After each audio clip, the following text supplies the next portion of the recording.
All right, guys, welcome. We are excited to have all of you guys here. Real quick, give you guys yourselves a round of applause for making it. We're going to make some serious progress today and tomorrow. We had lots of questions about what is this event going to entail. And essentially, you guys are all going to work your asses off over the next 2 days and make some big progress. That is the goal of this event. This isn't a quote-unquote kind of learning event and you walk away wondering, what the hell do I do with what I just learned? This is all paint by numbers, us running through the execution strategies together. We're going to be going through one of them at a time, and then you guys are going to get time directly with our team to make sure that any questions that you guys have are getting answered so that you guys aren't getting stuck and you guys can keep progressing. Does that make sense? So we're stoked to have you guys. The temperature of the office over the last couple of days has been electric with everybody knowing that you guys were all flying in. I want to step back for a second and start with some perspective, right? Why are we all here? Why do we all care about the lead gen model? And I want to talk to you guys about something that I call lifestyle metrics. And I think it's super important to understand not only the path that you're going down, but why, right? Why are you in lead gen? So let's step back and talk about this for a second. Let's talk about what you guys have built so far in your businesses. At the end of the day, most of us in our local businesses, our agencies, have at the end of the day built a glorified job, right? We have to be a magician every single month to pay the bills. Can I just get a raise of hand if you feel that way? Like every month it's like, all right, I got to pull the rabbit out of the hat. You know, the end of the month's almost here, got some bills due. And the problem really is beyond just that, beyond having to be that magician, is that there's no long-lasting momentum, right? We're not building building blocks and it just keeps getting better and better and better for most of us in our businesses. If you guys are at the place right now where you can work the 4-hour work week, raise your hand, right? So for me, that is never a realistic thing, right? I like to work, I like to tinker, I like to build things. And my hobby is growing businesses. That's just me. So the 4-hour work week for me is an absolute joke, as I'm sure it is for a lot of you guys as well. But the big thing again is when you build a real business, you have long-lasting momentum and you are as well building assets. I see a big problem with most agencies and most small local marketers in their business. Even when they get to 6 figures, they get to 7 figures, they have no realistic exit strategy, right? Because what do they have, right? Most of them have literally no assets. They have no system to onboard new clients. They have no system that works really, really well to onboard or to get new clients and then onboard them, right? And they've built no assets, right? So when they go to sell their business, they're getting pennies on the dollar for the business. So I'm sure that all of you guys got into this business for the same reason as we did. I'm sure you guys didn't quit your 40-hour-a-week job to run an 80-hour-a-week internet business. How many of you guys feel like that right now, right? It's so true. So real businesses have systems and processes. And all of you guys have went through the execution mass with us over the last, well, since December, about 6 weeks or so, right? And this was the reason why we did this internally, right? Was because we needed better systems and processes.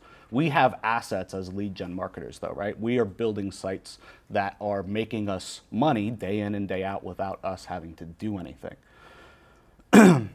So the big thing is without the systems and processes and without some assets, you're always going to have a job.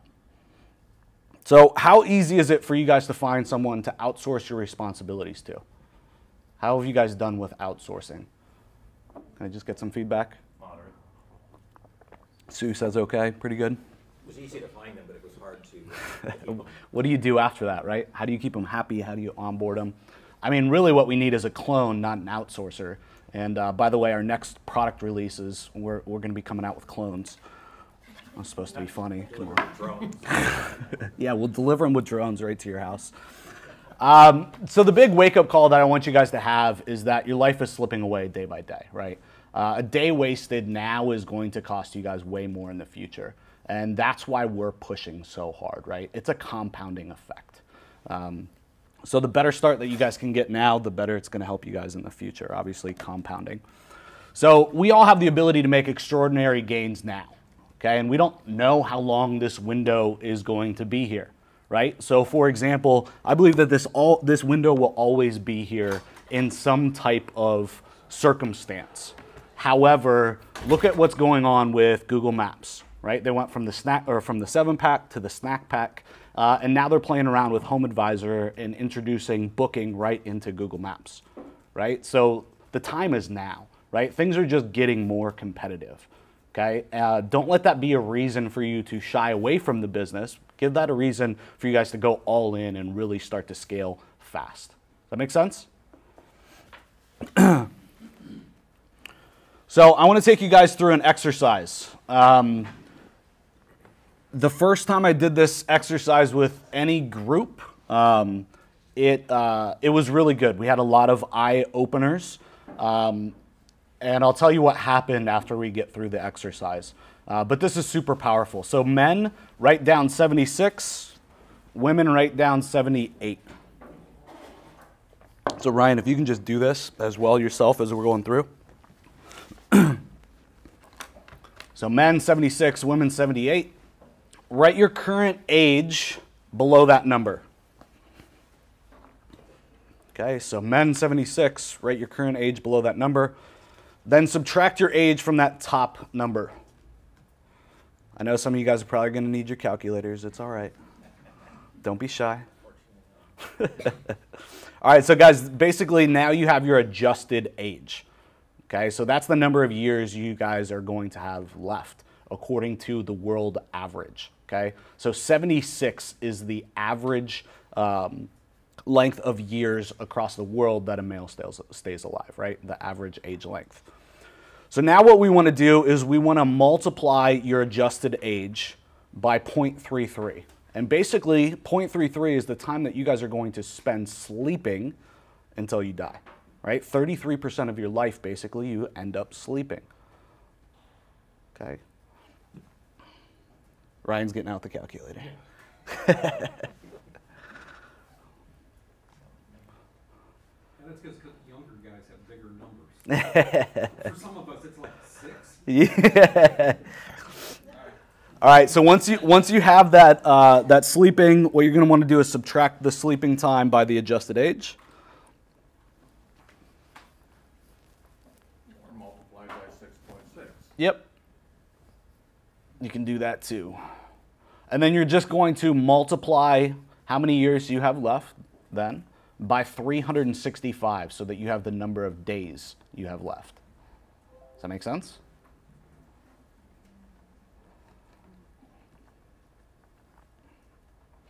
So basically what you guys are going to end up with is the average of how many days you have left on this planet.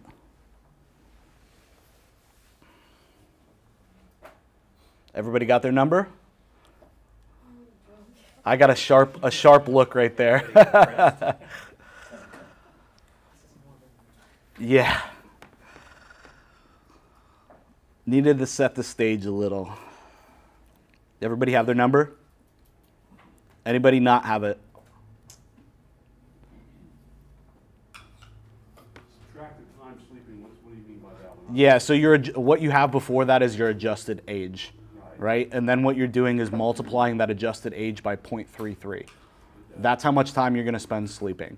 Okay, so you take your adjusted age and subtract the time that you're going to spend sleeping, right? So we're basically figuring out how much time do you have awake, right? And then we're going to multiply that by 365.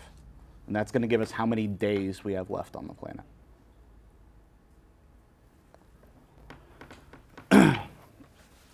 So before I go into this slide, the reason I was so shook up by the last time that we did this was about 90 days after we had this event, and I took a group through this exercise. Somebody from the group passed away. They had a heart attack. And it really impacted the group. Everybody in the whole group knew what happened, and it gave everybody a huge kick in the butt, but for about 2 to 3 weeks, nobody knew what to do, right? Everybody was kind of just paralyzed by the news. and they all had their number that they took away from the event. So take this seriously. Like, we only have so much time with our family, with our friends, and in business as well. And I know that this is a little morbid. We're going to be moving away from this quickly, but take this into consideration, right? And whatever your number is, I know that everybody feels like it's not enough, right? There's no possible way that it's enough. As an entrepreneur, we put numbers on everything. How much is this going to cost? What's the return going to be? We're about numbers, but nobody ever puts a number on this. And this is the most important thing. And yes, this is an average. It's not guaranteed. But the scary thing is, if you smoke like I do or you drink like I do, that it brings down this number even more. And there's lots of other factors, obviously. So for me, this makes me think about how much time am I spending doing empty things that don't really matter to me, things that aren't really effective in my business, time that I could be spending with my family or doing things that are very impactful in my business. And look at this as a way to kind of balance out what's important and what's not. If you guys have been following me for any amount of time, you know that I am very 80-20, and I only focus on what is going to get us results, and I'll focus on the rest last, right? And I only focus on the things that I know are going to get us exponential returns, and this is why. So again, this exercise isn't meant to make you feel morbid about it. Again, it's more important than ever to maximize your days, your work, your life, whatever. And just don't have bad days, right? Since I first ran into this little exercise, this has really helped me have a different outlook on every single day. And if I'm not doing something that's impactful, I just stop. There's no reason, right? I go do something that I want to do. I'll go hang out with my family, right? So this is also on the business front, helped us shy away from things that were going pretty well, but ultimately weren't going well enough. So how many of you guys have seen the Academy that we put out? Anybody see that? Digital Triggers, the Academy. So if you guys were enrolled in the Academy, you'll see that we canceled it, canceled all the subscriptions, right? So took down all the billing on our end and just let you guys keep it. Because for us, at the end of the day, it wasn't worth it, right? And for our customers, it really wasn't worth it. So think about what you're doing, and is it really worth it long term? So to step away from this a little bit, a big focus of ours is steady recurring revenue, right? That and building passive assets. So our goal by April of this year is to be at 300,000 recurring a month. And we're right on track to do that. So that's why we're here this weekend. That's what we're here for, to help you guys get there, to get to your goal, your number. So was that an awakening for some people? Kind of hit you in the gut a little bit? Good. So I feel like what's missing when I went through this exercise is like, all right, great, I got a kick in the pants, but ultimately it's like, what's next, right? What do we really want? And that's what I want to talk about next. But just a couple of notes here before we move on. I highly recommend that you don't talk to other people about this. This exercise is not for the faint of heart. Us as entrepreneurs are wired very differently. I had this conversation with my wife, and it went catastrophic. Would never suggest this. One of my best friends, we went through this together. When I first learned about it, he did too. We went through this together, and he went and thought it was the greatest thing ever and gave it to like his right-hand person that basically runs his business. And basically on the spot, the guy said, all right, I'm done. I quit. I'm going to die soon. Right? So just be careful kind of who you share this with. They don't all have the same outlook as we do. So one of the biggest questions that we get from all of our events is, why are we here, right? Why is Web 1 or Digital Triggers, why are we putting on this event at the Hyatt? So I want to kind of chat about this and run through this. I feel like we are very fortunate as a company. We're very thankful, and it's not by chance. It's by working with the right people, working really, really hard and working smart. And we don't need to be here. But ultimately, we love to see people grow, right? How many of you guys saw the Barton Murray case study that we just put out a couple days ago?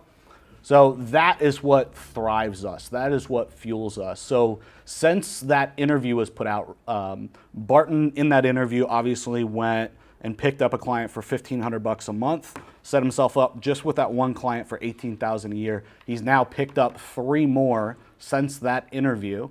So he's at, what, $72,000 a year, just in basically the span of less than a month, right? That's what fuels us. That's what gets us excited. And ultimately, we're trying to bring people, more people into Digital Triggers that are getting successful and getting successful very quickly, right? We're trying to shorten that learning curve. And we're looking to create a family of people that are doing it and are successful. In our software business and in our internet marketing business, we have mentorship and we have a mastermind and we have people that we lean on in that side of the business. In the lead gen side of the business, there is no such thing. Does that make sense? There is nobody to lean on. There is nobody to push us, right? And so we're trying to build that in the local lead gen community, right? We're trying to build a community of people doing it every single day, pushing boundaries and getting awesome results. Cool? We're gonna do whatever we can to give you guys our all over the next 2 days. Obviously, this event is free. The thing that we ask from you is if you got a lot from it, if you enjoyed it, to please give us a video testimonial, right? If you didn't enjoy it, you didn't think it was worth your time, obviously I'm not gonna ask anybody to do it, but that shouldn't be the case. At every event that we've done in the past, that's never been the case, right? So just so you know, the testimonials as well are done portfolio kind of view in the camera. So it's not you staring at a camera and giving a testimonial, right? It's you sitting down on a couch and us asking you questions about what you thought about the event, right? So that helps kind of take the pressure off of, let me stand in front of a camera for 5 minutes and talk about what I thought. Does that sound good? You guys cool with that? Yes. Awesome. Any questions or comments so far? Great. So enough with the morbid stuff. Let's move on. I think when it comes right down to it, that any of us really want, all that we really want at the end of the day is freedom. And ultimately, money helps buy that freedom. Now, it doesn't mean that just because you have money that you're going to have freedom, right? I've been at stages in my life where I was doing really, really well, but had zero freedom, right? Like I worked like a slave, basically. I was working 80 hours a week. So this event is going to be, how do we set ourselves up so that we have both money and assets and we also have freedom, right? Because if you have to work, around the clock for it, at the end of the day, it's not worth it, right? Hopefully you guys get that from what we went through so far. So what I want you guys to do is to make this real. So most people don't think of business as a numbers game, but we think about marketing as a numbers game. So most people are taking mystical, educated guess and just throwing shit against the wall to see what sticks. But ultimately, everything in your business can be broken down into numbers. And if you can break it down into numbers and make it more attainable and achievable, it's easier to implement. You're going to implement it faster because you're going to see the end goal. So one thing that we do in our business, kind of just going off the slides here for a second, is we run, has anybody ever read the 90-Day Year? So great book. I highly recommend it. This changed our philosophy a lot in terms of goals and how we run our business. But we concentrate on 90-day goals and what we call sprints.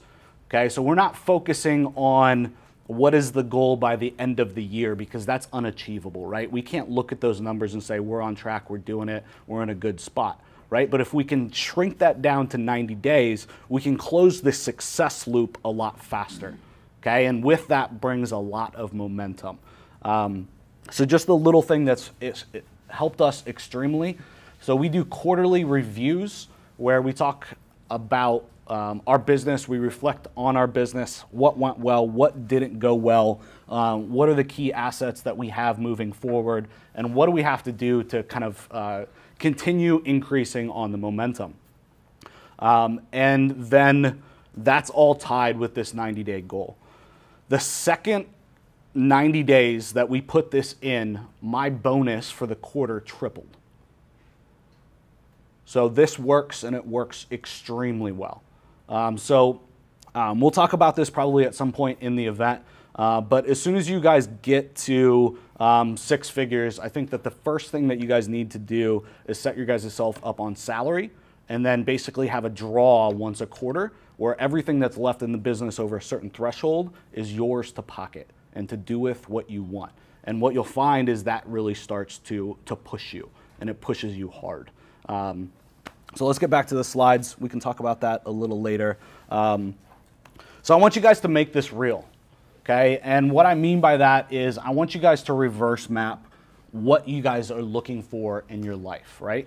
So when I was talking with Barton, since we talked about him, Barton told me that the biggest thing for him is that he's had a local agency, but they've been charging really low rates. His wife is working with him for the last couple of years, and she's basically doing his fulfillment, but he basically doesn't have enough money to support his family. He's got kids going to college, right? So his 2 big goals in his business are, number 1, to be able to put his wife on salary, and number 2, to be able to pay for his kids' college, right? So what does that actually look like?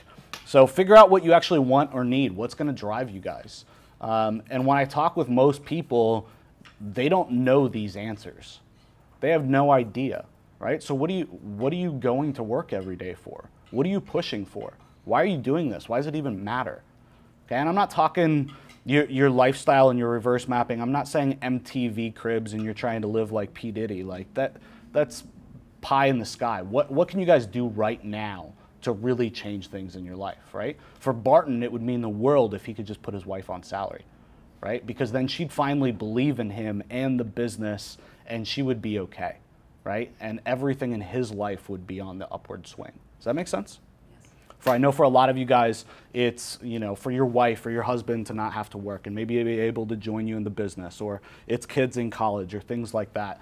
What are realistic things that would really make a difference? And ultimately, it's funny, like Ben and I, for example, Ben's in the back if you guys want to say hey to Ben. He just rolled in, looking fancy in that jacket. Ben and I really don't spend that much money. So I encourage you, by all means, some things are going to cost money, but when you get there, you'll find that it's more about the freedom, and it's more about the family, and it's more about those things. So dig deep. What is it that you want? Again, maybe it's your wife or husband not having to work. I mean, what's that really going to cost? $3 to $4 grand a month? Unless they have a crazy good job, it's not going to cost that much money. Be honest with you guys. Be honest with yourself when you go home. Okay? So ultimately, you guys need to determine what kind of income and business structure is going to get you guys to these goals. And not every business structure is the same. So I have a buddy of mine that's in our mastermind, our local mastermind boardroom. His name is John Utz. And John is from Chicago. What's John, 65? He's 65. In a year, he grew a $30,000 a month local agency that does Google Maps. But what's different about John's business is that he can systematically bring on new clients. He does direct mail and he does speaking. And he can bring on as many clients as he wants just because he knows the numbers, right? He knows if I send out this much direct mail, I'm going to get this, for clients, right? And he's proven it over and over again. So John grew a $30,000 a month local agency with like a 99% profit margin. And he's able to do that because he has, it's either 2 or 3 VAs that work for him that are from the Philippines. Right? So they both, or each of them cost $300 a month. That's like his only fulfillment cost, basically. Okay, John was just able to sell his business, all cash deal, and do very, very well on it. But that might not be the type of business that you want, right? That can be a lonely business, right? So for us, for example, I don't like that type of business, right? We have a real office. It's way bigger than what we need. How big is our office? 4,400 square feet? And we have like maybe 10 people in there, right? And sometimes we have more, sometimes we have less, right? But I mean, the office is like our playground. We have a crazy arcade machine in there with like every game imaginable on it. Ping pong. I mean, it looks like a house. It's not really an office. Video studio, but we like going into work and seeing everybody and working with a group of people to take a business to the next level. I've done like the John style, right? So everybody's setup is going to kind of be different, but I encourage you to really figure out what that looks like. Because if you're unsure on what type you want to run, right? Like John, I would say like very removed and back from his business and basically it running pretty much on autopilot with 2 or 3 people. Or do you want to run a business more like ours, for example, where we have more people and we have an office and things like that? Obviously, you have a lot more costs in that side of a business, right? And no answer is right or wrong. But when you're reverse mapping and trying to figure out ultimately what you want, you need that answer, right? What's it going to cost for you to have that business? So 5 questions for you guys. It's going to take us a couple minutes to go through this. I know a couple of you guys have been in our events before. You guys know this stuff. But if you don't, or if you do know it, just take a minute and just and think about it again. Has anything changed? Because it will. I run through these 5 questions every quarter, and I'll give you guys some of the answers to mine as well. So what do you want? So think about lifestyle. Number 2, how much does that lifestyle cost? So money needs versus monthly as well. So how much cash do you need to live off of, but how much cash do you need for your lifestyle cost, right? For a house, for your car, for whatever, right? And don't be afraid to splurge a little bit. Just don't go crazy. I'll give you guys again some examples of mine in just a second. So number 3, what's your target income goal? Number 4, what do you need to retire or exit? I find that a lot of people that have kind of planned out 1, 2, and 3 and really think about these questions a lot haven't thought, though, about number 4. They think about it, but they've never quantified it. They've never said, what do I really need to retire or exit? And just some thoughts here, like number 4. So for me personally, I won't ever completely retire. Like that's just not my nature. Like I'm too busy. I'm too entrepreneurial. That's not me. I do want to work less and spend some more time with my kids, right? But I will never retire. That's just not the way that I am. And if that's the way that you are too, that's how you should be planning as well, right? You don't need to plan to put a bunch of money into assets, into people, and into training, and into curriculum, and all those things if you're not going to exit, right? If you just want to instead kind of pull back your role and say maybe go from 40 hours a week to 20, right? You don't have to make near as much of an investment as somebody that's looking to actually exit. So question number 5 is, how will you conduct your business? Again, this is kind of like, you know, John versus Web 1 and the 2 different types of ways that you guys can run a business, all virtual or in person. Obviously, the costs are very different.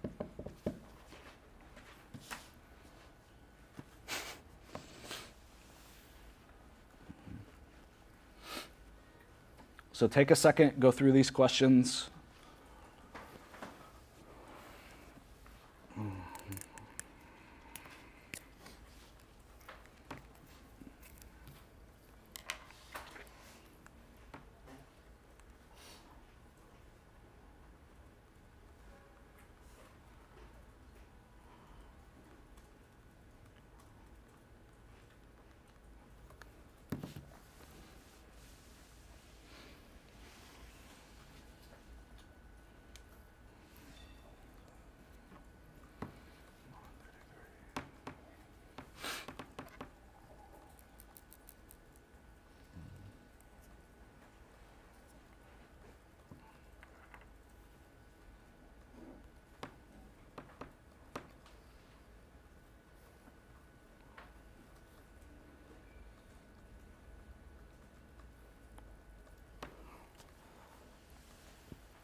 All right, so 2 more minutes.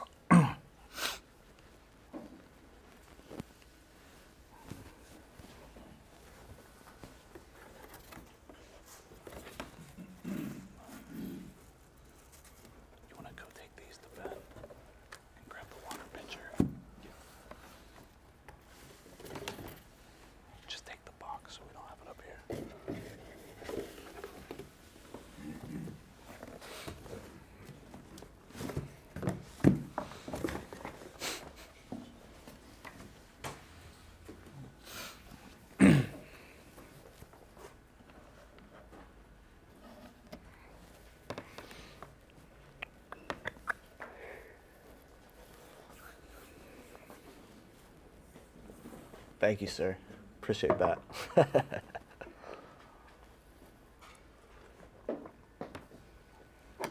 Ah, so good. All right, so just some quick feedback from you guys. How many of you guys have really thought about all 5 of these and actually have it documented? Sue? 1, 2, 3. So maybe 3, 4. So I hope you guys thought that this was good. Second, how many of you guys have a plan to make this a reality? So the 3 of you guys that put your hands up, you have a plan to make it a reality? Working towards the plan, and this is a big part of it. Okay, awesome. Sue, I know you do. I'm sure you have a plan to make that a reality, right? You have the... After our last event, that 90-day Yeah. thing really hit me. So, Good. Yeah. Awesome. And right behind Sue, I'm sorry, Amy? With him as well, this is a big part of my, basically I'm doing a legacy planning as well. Okay. We have another business Yep. that I would like to be able to get out of. Yep. And this is what I'm working towards to replace that. Awesome. Thanks, Amy. So I thought I'd give you guys a little perspective on what this looks like for me on some of this stuff. So in terms of what do we want, or what do I want and how much it costs. So some of this stuff, since I've ran it the first time, we've achieved quite a bit of it already. So since I can ever remember, one of my favorite cars is a Mercedes CLS 550. So it's like the first ever 4-door coupe. It's a V8, it's twin turbo, so it's family, but it's also got a little get up and go. I like cars. So just over a year ago, I picked up this Mercedes. House,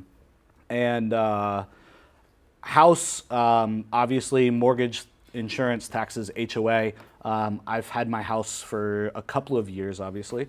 But we're about to cash out the house. So that's been a big goal of ours, to pay off the house. And kind of separate that from ourselves and the business and a trust, and make sure that that's an asset that can never go away.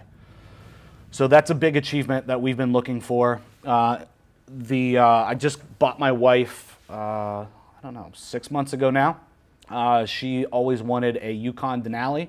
Got her the big XL for our kids. That was always like her dream car. Not quite at the 5,000 square foot house, because I decided that I wanted to pay off my existing house first and always have that to lean back on. So even if disaster struck, I would still have a house. I saw my parents were heavily invested in real estate when the economy took a tank, and they basically lost everything. I admire my dad for investing and going after it like he did. However, I think that he should have taken the start a little bit slower and made sure that he had a backup plan, right? What if everything kind of crumbled? And so for me, that part of that backup plan was paying off our house before going bigger.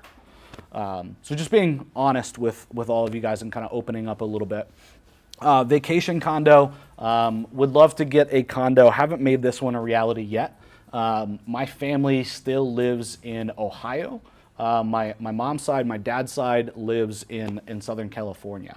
So definitely vacation condo in Ohio, $1,000 a month, no problem. California is going to be a little bit more difficult. So probably we'll do Ohio first. I'm in Ohio. Any of you guys from Ohio? Okay, awesome. What part? Toledo. Okay, so Akron, Canton area. My wife's actually from Toledo. Was born there, but was raised here. Great place to be from. Yeah, so great place to raise a family. Great place to be from. Wonderful people. We go up to Ohio, man, like 4 or 5 times a year. So having some place to live there, some type of condo, would actually save us a whole lot of money. Whenever we go up, we rent an Airbnb. It's $300, $400 a night. So I mean, if you work it backwards, like I could basically pay for it just right now with what I'm already spending just to go up there. Monthly travel, $2,000. Private school, I have 2 little kids. I have a almost 4-year-old and a 14-month-old. So private school, we've looked into $1,000 for the oldest to go a month. Extra is $4,000 a month. So total lifestyle cost really for us is $13,000 a month. For me, when I wrote this down and I thought about what we wanted and what I wanted and what I wanted to go after, when I came to the number $13,000 a month, I was like, is that really that much? If this is my dream, $13,000 a month for that lifestyle, right? So this is what most people don't realize, right? Is that it really doesn't cost as much as you think. The Mercedes and the Yukon, I bartered like hell and I worked those deals for months and saved myself a boatload of money, right? And if you're smart about it, you can get away with having a great lifestyle for not that much money. But ultimately, the hard part is really just figuring out what the hell you want, right? Taking that time. So I encourage you guys, if you didn't make it through all 5 of those questions, really think about that. And I would push you to think about that before you go home. So when Ben and I go to events, we take an extra day on the back of the event just to like let it all sink in, right? Basically no agenda, we do nothing. And it's just getting ourselves back together and really thinking about what just happened and how do we implement what we learned, but more importantly, what are we going to actually implement, right? And usually it's 2 or 3 takeaways and we come up with a plan on how we're going to execute on that. So what I think you need to do after that is figure out, obviously you're going to have to account for taxes. Everybody's tax rates are a little different, obviously. Here in South Florida, we have different taxes than a lot of people. A lot of people move to South Florida for the taxes.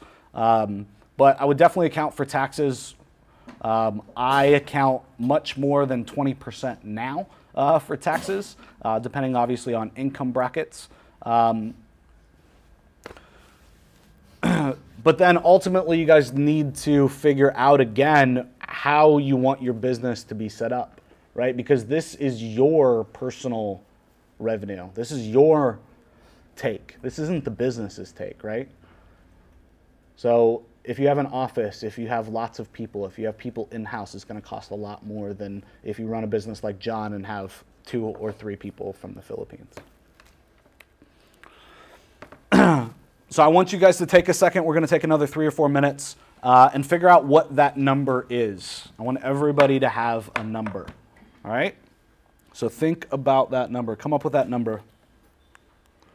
943.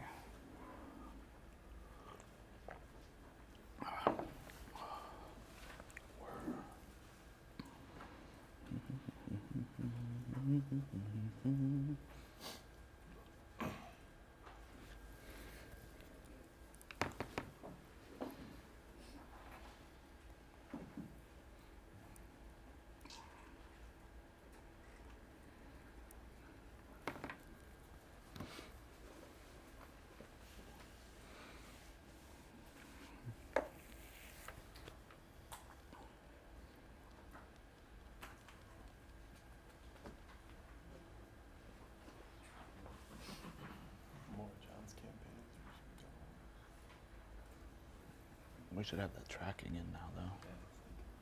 4 got deleted in the same second.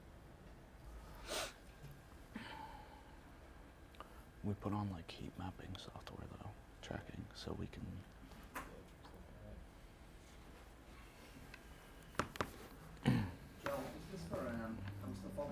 product of for ourselves and what we want, or is this Yep. included on the business as well? Yeah, think about just what you want. Come up with that number and then add 20% for taxes. But definitely, you need to decide, obviously, that other piece of it. How's that look, right? Are you going to have one person in the U.S., the rest overseas, an assistant maybe that's close to you, lives close to you, or just all overseas, or everybody in-house? Obviously, those numbers are very different. You could be running a 7-figure business, and if you run it all in the U.S., you could end up with nothing. Yeah. Yeah. We get access to these loans.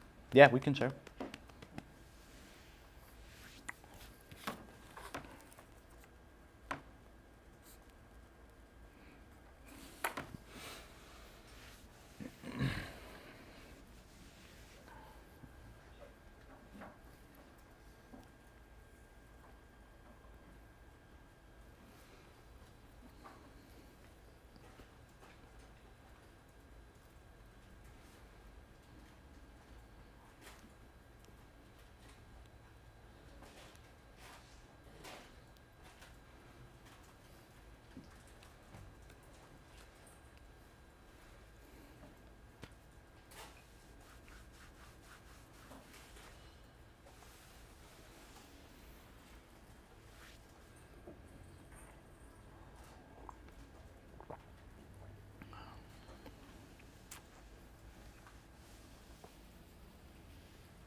Have the name tags. So I guess next break.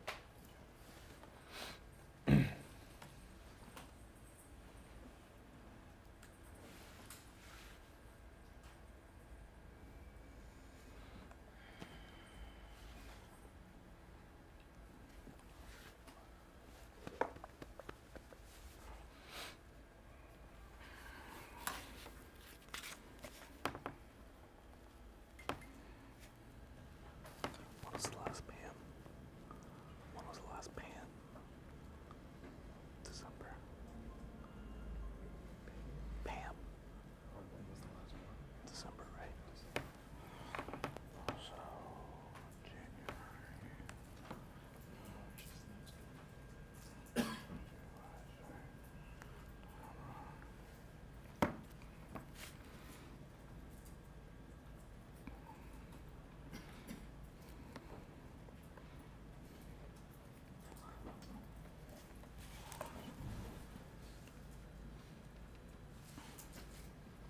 Everybody got their number? Anybody not have it? Okay, cool. So now we need to figure out how we're going to work backwards. How are we going to hit that number, right? So what do we need to do to hit that? I would suggest, highly suggest, starting your business very lean so that you can get some income coming in and that you can feel that the business is being successful. I feel like one of the biggest mistakes that a lot of people make is that they build an infrastructure first. They don't go through the processes themselves first. And so they don't know where the weaknesses are, where the problems in the systems are, and they ultimately then don't make very much money either, right? So it's twofold. They don't know the systems and processes as well as their team members. They don't know where the holes are. And number two, then they starve themselves for cash flow. So personally, in this business particularly, if I was to start all over again, I would start very, very small. I would start with just myself until I was able to get to at least 6 figures, 100,000 a year, okay? And then I would look at bringing somebody else on. And we can talk a little bit about hiring later or at lunch or something. But whenever you're hiring, make sure that you have an exit plan. How are you going to make sure that they do the job that you need them to do without you having a lot of risk, right? So what makes it quote unquote foolproof? I see a lot of people hire people, a lot of companies hire people, and they don't make it foolproof. And then they end up spending a lot of money on that employee, keeping them for way too long, they don't work out. There goes 100 grand. There goes 50 grand. There goes 30 grand. There goes 20 grand, however much, right? Employees cost a lot of money. Okay, so do yourselves a favor and think about how can I make this just a foolproof plan. Meaning, for example, if they're doing sales, how could it be foolproof? Okay, you're going to pay them a base for the first 30 days. That's a small base, and if they can't make their first sale in 30 days, they're gone. Okay, then you at least know that your expenditure just for that, or your cost just for that person is locked in. It's not going to cost you more than whatever it is that you're paying them. If you don't do that, trust me when I say you're going to spend a lot more money than you intend to. We've made that mistake way too many times. So working backwards, if you assume $3,000 a month per site, if you assume $3,000 a month per site, I need basically 6 sites to hit my income goal. That's it. Okay, $3,000 a month per site, 11 sites is 33 grand. So how do you determine what a site is worth? I mean, before you've done all this. We'll talk about that coming up. So $3,000 a month per site times 8 sites is 24 grand. $2,000 a month per site times 8 sites is 16 grand. Right? So if I were you guys, I'd go a little bit more on the conservative side. $1,500, $2,000 a month per site. Okay? But the great thing is that once you get to those levels, pushing that to 2,000, 2,500, 3,000 is not difficult, right? It's just getting that initial momentum. Okay, so again, I would suggest that you guys look at it as $1,500 to $2,000 per month per site. So how many sites do you guys need? 10? 10? 18? You got some big goals. I like you. 7? 16?